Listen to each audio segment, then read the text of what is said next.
Okey, video ini cikgu nak ajar tentang catatan pelarasan cost overhead.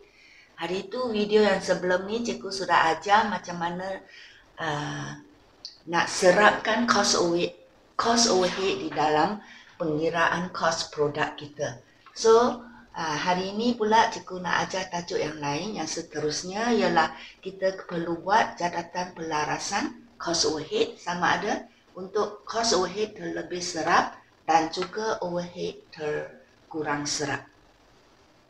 Video yang sebelumnya cikgu sudah ajar kita guna sistem pengekosan normal, di mana sistem ini dia mengguna KOP, kadar overhead pratentu, untuk membuat anggaran cost overhead, yang diserap dalam produk pada awal tempoh pada awal sesuatu tempoh. Video itu cikgu kata memang susah kita nak guna cost overhead yang sebenar kan, kerana kita tak boleh buat anggaran kos berapakah overhead yang akan air, elektrik, utility yang kita akan guna pada awal tempoh, pada awal sesuatu tempoh. So kita terpaksa guna sistem pengekosan normal. Kita buat anggaran saja. Jadi problem wujudlah kalau kita buat anggaran bila pada akhir tempoh cost overhead yang sebenar kita akan ketahui. Jadi wujudlah perbezaan di antara overhead yang sebenar dengan overhead yang kita buat anggaran tu, yang kita sudah serap di dalam pengiraan kos produk tu. Jadi kita perlu buat pelarasan. Kalau kita tak buat pelarasan, kerana ini kos kan, bila kita nak kira untung pada akhir tempoh, nanti kos yang kita kira sudah tak tepat. Jadi bila kita bandingkan dengan jualan, dengan kos jualan sudah tak betul lah kos kita. Jadi untung kita pun tak betul. Jadi kita perlu buat pelarasan kepada kos overhead yang kita sudah kira secara anggaran tu. So kita buat pelarasan, perlu dibuat. Macam mana kita nak buat? Dengan membandingkan cost overhead yang kita sudah serap, yang kita sudah buat anggaran tu, dengan cost overhead yang sebenar. Kita adjust supaya dia menjadi overhead yang sebenar. So wujudlah perkataan cost overhead yang diserap. Kita di sini kita bandingkan cost overhead yang diserap dengan cost overhead yang sebenar. Bila kita banding macam ni, wujudlah perkataan overhead terkurang serap atau terlebih serap. Kita tengok macam mana kita kira cost overhead yang diserap. Formula cikgu sudah ajar video sebelumnya, iaitu KOP darab dengan tahap aktiviti yang sebenar. Cikgu kata walaupun ini kita guna sebenar kerana tetapi KOP ni ialah anggaran. So answer yang kita dapat masih anggaran. So let's say di sini kita guna asas jam buruh langsung. So kalau sejam buruh langsung, KOP dia ialah RM5 sejam. So darab dengan jam buruh langsung yang sebenar, let's say overhead yang anda sudah kira, yang anda sudah buat anggaran serap di dalam kos produk ialah RM5,000. So this is anggaran pada awal tempoh. So pada akhir tempoh, let's say you sudah tahu cost overhead yang sebenar. So when I kira the cost overhead sebenar, arti dia saya akan campur kos buruh tak langsung. Kan kos buruh tak langsung kan cost overhead yang sebenar, dan campur dengan kos bahan mentah tak langsung yang sebenar, dan kos overhead sebenar yang lain seperti kos utility, kos penyelenggaraan, whatever lah, semua kos overhead yang lain-lain hilang. So campur semua, you dapatlah kos overhead yang sebenar. Kos overhead hilang yang sebenar ialah end of the tempo, you know that actually is 6,500. So you compare apa yang you sudah buat anggaran pada awal tempo dengan pada akhir tahun. Let's say awal tempo is January, akhir tahun is December, 6,500. So anda akan dapati you sudah kurang kira the cost overhead. Compare with sebenar, actually you kurang kira sebanyak 1,500. Ini 6,500 tolak yang you sudah buat serap anggaran tu That means you sudah kurang kira sebanyak 1,500. So kita tengok kalau keadaan yang lain atau situasi yang mungkin berlaku ialah situasi kedua. That just now kurang serap. So it can be lebih serap. Let's say tadi cikgu kata overhead yang diserap 5,000. Dan mungkin yang sebenar hanya 4,500. So erti dia, you have to do pelarasan again. Di mana anda sudah lebih kira anggaran tu sudah lebih daripada yang sebenar. So keadaan ini kita panggil cost overhead terlebih serap. Ini tolak ini lebih serap 500. So kalau keadaan wujud lebih serap atau kurang serap, you kena buatlah catatan jurnal pelarasan. Okay. So kalau sudah kurang serap, dia adalah cost kan. Cost overhead is one of the cost. Cost of the cost product. Jadi kalau dulu semester 1 cikgu kata, kalau dia adalah cost belanja, dia mesti debit. So you sudah kurang serap, that means you kena debit lagi lah. Sebelah debit tu kena tambah lagi supaya dia menjadi sama dengan yang sebenar. You sudah kurang debit. Biar cost itu ialah macam belanja. So belanja kena debit. So if you kurang, you tambah kepada debit dia. So you debit cost barang dijual 1,500 di amount yang kurang tu. Then you credit overhead kilang 1,500. 1,500. Dan you buat penerangan, merekod pelarasan cost overhead terkurang serap. Atau kalau wujud keadaan terlebih serap, that means cost anda sudah lebih kira. Okay? Debit sudah lebih, so you credit lah, you credit. You terbalikkan, you become tolak. Okay? So cost anda sudah terlebih kira, so you letaklah cost barang dijual tu di sebelah kredit. Okay, tolak dia keluar. Because cost tu kan debit kan, so you want it to be lesser the amount, so you tolak, you creditkan dia. Okay, so credit cost barang dijual, then overhead kilang tu debit. Okay, so merekod pelarasan cost overhead yang terlebih serap.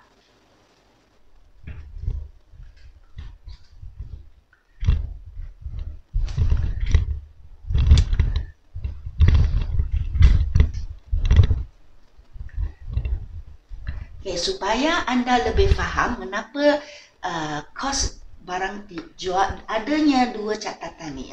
Why must di sini dapati buat pelarasan melibatkan dua akaun. Kos barang dijual, kos barang dijual dengan akaun overhead kilang. So dia melibatkan two. So kalau dia terlebih serap atau terkurang serap, it just involve these two account. It just that akaun mana yang debit, akaun mana yang kredit saja. Okay, so supaya anda lebih faham kenapa dia involve dua account ini, but not others account. So that's why I show you this one. Cara merekod cost produk dan cost barang dijual. Okay, you understand aliran account ni, how it goes, all that. Then you akan faham kenapa dua account ini yang terlibat. Okay, so kita tengok first account. Bila kita beli bahan mentah, kita akan buka account inventory bahan mentah. So bahan account ini termasuklah bahan mentah langsung dan bahan mentah tak langsung. So bila kita beli, we will bayar tunai, right? So kita kredit tunai, kita debit account inventory bahan mentah. Ataupun kalau kita bayar cek, so we credit the bank, then account inventory bahan mentah debit. Kerana dia belanja kan, account belanja. So apa yang kita beli nanti, yang buruh langsung akan pergilah kepada akaun kerja dalam proses. Akaun kerja dalam proses ialah satu akaun khas yang dibuka untuk mengira kos produk. Jadi semua tiga jenis kos, cikgu sudah ajarkan. Bila kita kira kos produk, kita perlu kos buruh langsung, kos bahan mentah langsung dan kos overhead. Jadi tiga kos ini akan direkod di akaun kerja dalam proses di sebelah debit kerana dia adalah kos. Kos belanja mesti debit side. So first you pindahkan the kos bahan mentah langsung ke akaun ni. So I will credit this account and debit kerja dalam proses. Okay. So sama dan untuk bahan mentah tak langsung yang merupakan cost overhead, you sudah belikan, so dia akan dikeluarkan dari inventory bahan mentah dan pergilah kepada account cost overhead kilang. Okay, so from here you masuk ke sini, so you credit sini, you masuk ke cost overhead kilang. Okay, so sama juga untuk cost bureau, kita buka account gaji belum bayar. So gaji ini termasuklah gaji yang you bayar kepada kos buruh langsung dan juga kepada buruh tak langsung. So kalau dia adalah buruh langsung, you bayar, you belum bayar kan, so tanggungan, so credit side. So yang gaji yang you akan bayar kepada buruh langsung merupakan kos produk. Jadi you akan kredit gaji belum bayar, you debit the kerja dalam proses. Because pindah ke sini untuk kira kos produk kita. Okay. Untuk gaji yang you bayar untuk buruh yang tak langsung seperti penyelia kilang all that, so you pindahlah kerana dia adalah overhead. Jadi you pindahlah ke keluarkan, you credit here kerana you belum bayar kan. So you debit here, kerana dia adalah overhead kilang. You debit account overhead kilang. So overhead kilang sebelah sini merujukkan kos overhead kilang yang sebenar. Okay. So lepas tu if you pay for air, elektrik, ada mesin yang rosak, adanya kos penyelenggaraan, everything lah you will credit to now, you debit here. So this one will show your cost overhead yang sebenar. But we won't know the sebenar until end of the year. Mungkin dia you will pay from beginning, air, elektrik, January, February, June, July, all that. Tetapi you only know the total amount end of the year. Okay. So kita tak boleh tunggu sampai end of the year kan untuk menentukan harga jualan kita. So we have to buat anggaran cost overhead. Okay. Ini sebelah kredit account overhead kilang adalah menunjukkan overhead yang diserap. Debit ialah overhead sebenar. So kita buat anggaran overhead yang diserap dalam kos kita dulu dengan menggunakan kaedah KOP. So you sudah katakan you sudah buat anggaran yang akan serap di dalam produk ialah 5,000. So I will credit overhead kilang, keluarkan dari overhead kilang, masuk dalam account kerja dalam proses. Overhead kilang 5,000. So account kerja dalam proses, you will have 3 cost di sini. Kos bahan mentah langsung, kos buruh langsung, dan kos overhead anggaran yang diserap. So when you total up 3 kos produk anda ialah 21,000. Okay, so you pun proses lah, you use this cost untuk buat produk, then bila sudah siap kita panggil inventory barang siap. Okay, so inventory barang siap ini macam kilang lah, sudah siap kita akan keluarkan barang siap ini yang kos dia 21,000. You see, you add up, you will get 21,000. Let's say semua sudah siap lah.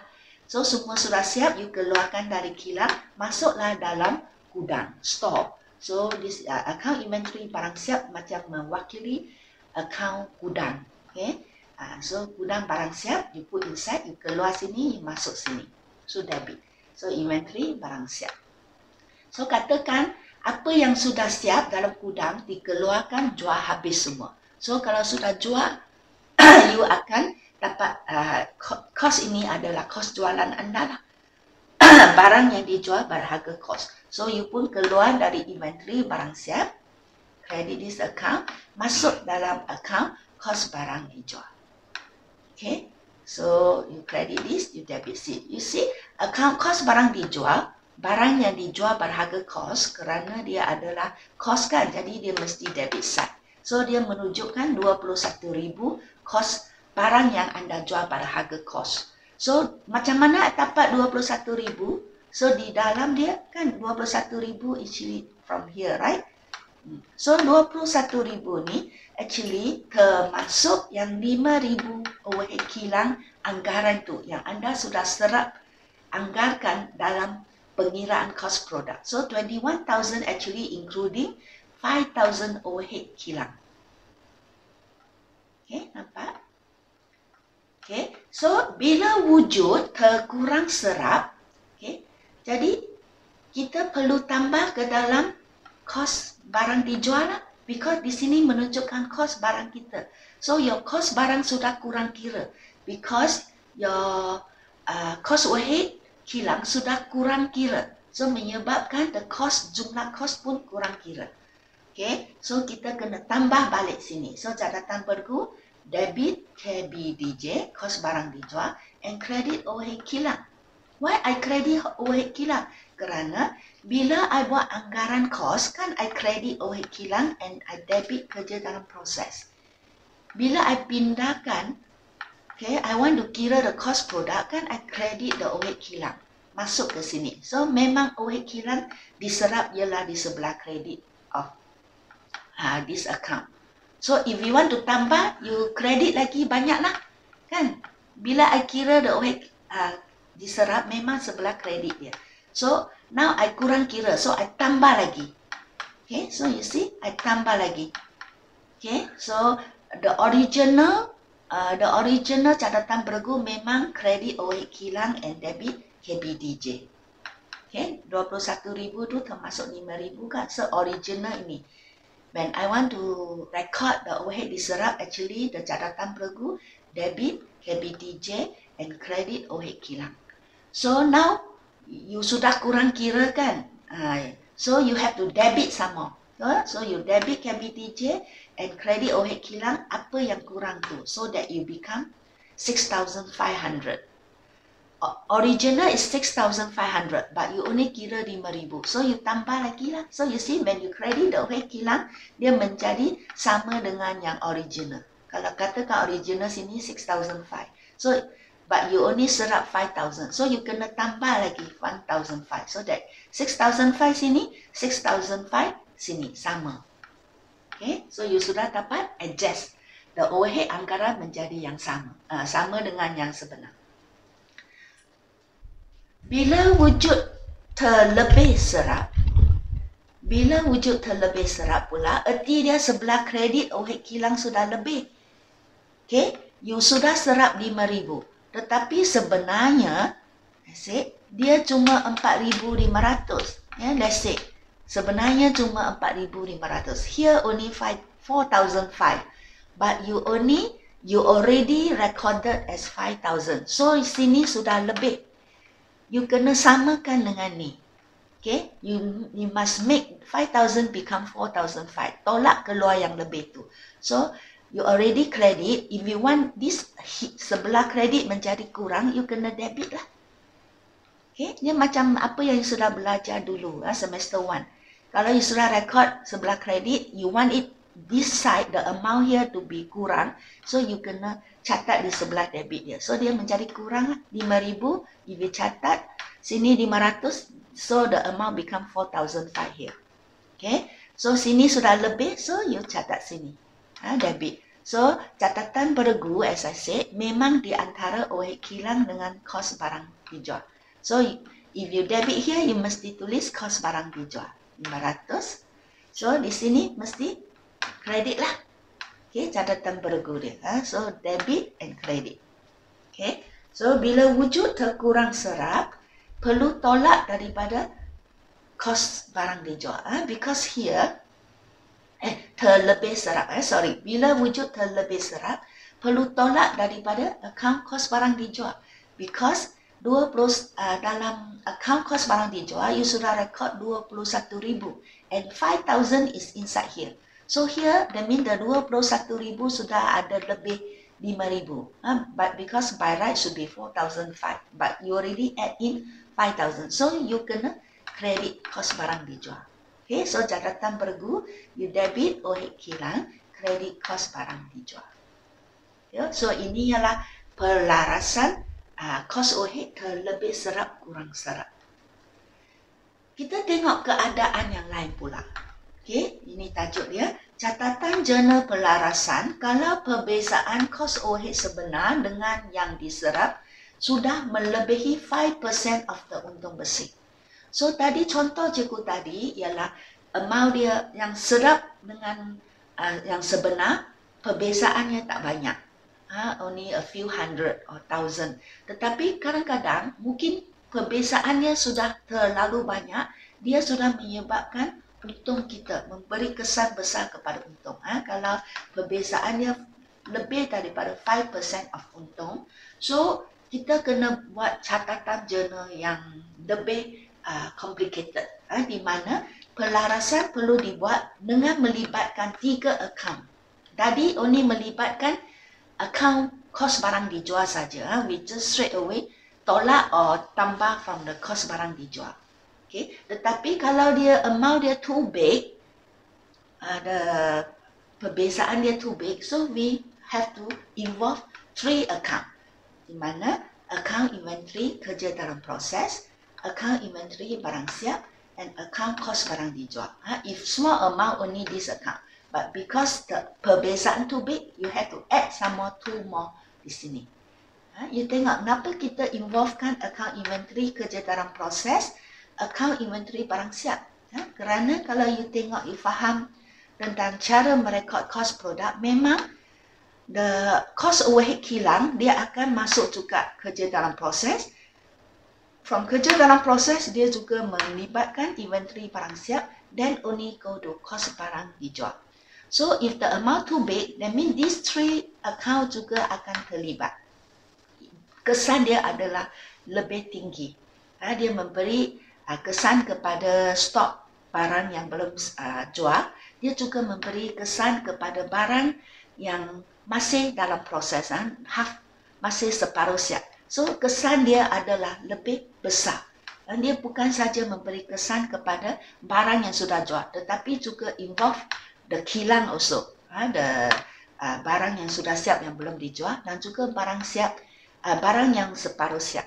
So kesan dia besar, so we have to, yang perbezaan amount sama ada kurang serap atau lebih serap ni harus juga melibatkan 3 akaun ni lah. Okay, so cikgu bagi contoh. Andaikan kos overhead terlebih serap, you sudah lebih serap sebanyak 10,000. So banyak kan? Tadi cuma 500, 1,500. But this one perbezaannya banyak. So kalau banyak, you have to involve, rekod 3 akaun ni akan turut terlibat. So katakan yang kurang atau lebih serap 10,000 ni sudah pun mempengaruhi 3 akaun ni. Inventory kerja dalam proses, antara out of 10,000 ni, let's say 1,000 still sudah diserap di sini. Okay, inventory barang belum siap, barang siap, produk you sudah siap, tetapi ada juga barang yang belum jualkan. So adakah overhead sudah serap ke dalam barang yang belum jual ni sebanyak 2,000, dan juga overhead sudah pun diserap kepada barang yang sudah jual. Yang sudah jual tu banyak 7,000. Okay, the overhead sudah serap di 3 account ni. So kita tengok the percentage dia, ikut peratus overhead yang sudah serap ke dalam. So overhead yang sudah diserap ke dalam kerja dalam proses, there are also many sudah siap you sell already, but still got some not yet, still in the process. So 10%. Okay, 10,000 ni still got 10% still dalam proses. Then inventory barang siap, okay, cost overhead yang sudah serap ke dalam store, ada barang siap yang masih dalam gudang ialah about 20%.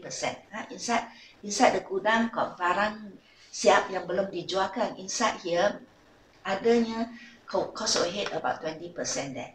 Okay, out of 10,000, 2,000 cost overhead sudah serap ke dalam barang yang dalam gudang. So untuk barang yang sudah jual, banyak sudah jual, so banyak unit yang sudah jual, so let's say barang yang sudah jual tu di dalamnya ada cost overhead 7,000. Okay, sudah lebih serap. So it's 70%. You bahagi 7,000 out of the jumlah cost overhead diserap 70,000. So dari 10,000 ini, okay, so bila kita buat jurnal pelarasan, sudah lebih serap kan? So lebih serap, as I said, the cost kena tolak keluar. So the cost barang dijual kena sebelah kredit lah. Okay, because you lebih serap, the cost sudah lebih. So the cost actually is debit side. So you sudah lebih, you credit out lah. So credit side ya, order. Tadi contoh tadi just the cost barang dijual kredit. Now because it involve two more account yang lain. So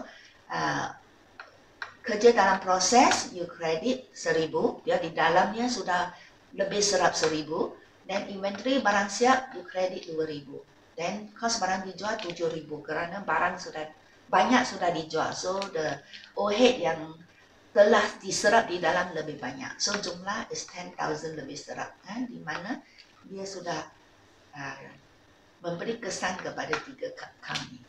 Kalau perhatian, kalau overhead ialah terkurang serap pula, tadi terlebih serap so catatan adalah terbaliklah, sudah terkurang serap, that means your cost kurang kira. Kalau cost kurang kira, you kena tambah, so you debit cost barang dijual, debit inventory kerja dalam proses, debit inventory barang siap. Kalau sini debit another account, mesti kredit lah, kredit overhead hilang.